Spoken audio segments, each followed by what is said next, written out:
All right. Start up 1976 John Deere 300. Got to get it started, let it run. I'm going to move it over on the other side because of that pending risk of severe weather that I mentioned in the update video.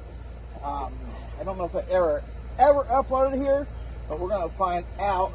I might actually have to jump start this thing. But the weird grinding noises that you were hearing was that starter was loose.